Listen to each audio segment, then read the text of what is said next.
after becoming stable in the Invicta ranks and doing double duty to become LFA champion. MMAJunki reported that Andrea was all set to get the call up to the UFC.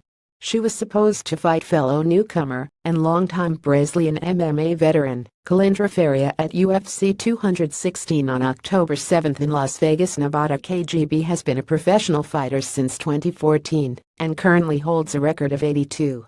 4 of those wins have been submissions, as well as a TKO and a phenomenal body shot KO of Jenny Liu at Invicta UFC 21 in January of this year. She had previously racked up an amateur record of 83 with 3 submissions and 2 TKOs. While she primarily employs a kickboxing style, she's shown a very solid ground game as well.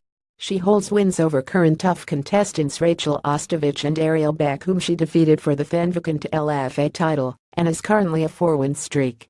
Her only losses are in bouts against a resurgent Roxanne Modafferi and a defeat at the hands of Sarah D'Amelio in September of last year.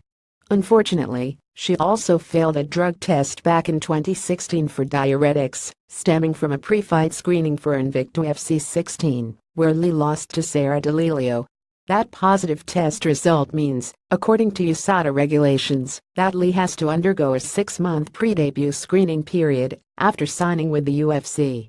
As such, MMA Fighting reports that she's been removed from the UFC 216 fight card.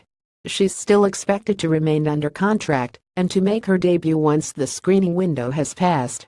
In the meantime, the UFC has been left scrambling to keep her opponent on the card. Kalindra Faria is currently riding her own 3-fight win streak. Faria has had losses to Karina Dam, Vanessa Porto, and Claudia Gadelha, as well as Jessica Aguilar in WSOF and Carolina Koaguich at KSW 30. She avenged the loss to Karina Dam twice. Once in 2013, and again in her last bout at Titan FC 41, for the Invicta bantamweight title.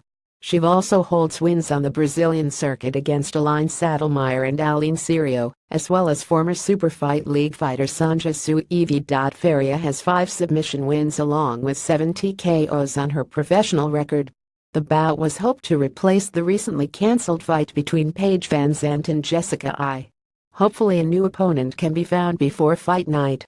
Another set of women's bouts have also been made official for the UFC's debut in mainland China at UFC Fight Night 122 on November 25.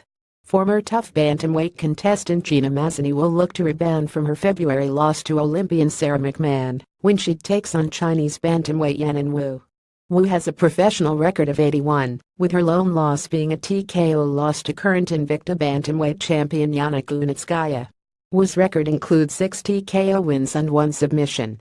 But it's worth noting that her 2015 split decision victory over Bomang was her only win against an opponent without any officially recorded wins.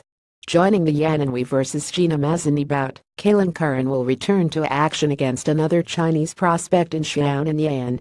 Curran is 15 in her UFC run, with her only win coming against Emily Kagan in 2015.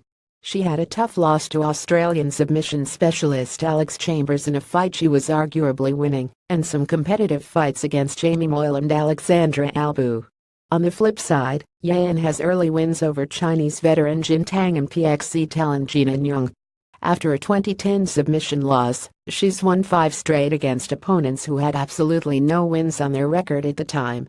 Her most recent fight was against Japanese vet Emi Fujino, which ended in a no contest due to a cut. UFC Fight Night 122 will be headlined by former middleweight King Anderson Silva facing off against Kelvin Gastelum.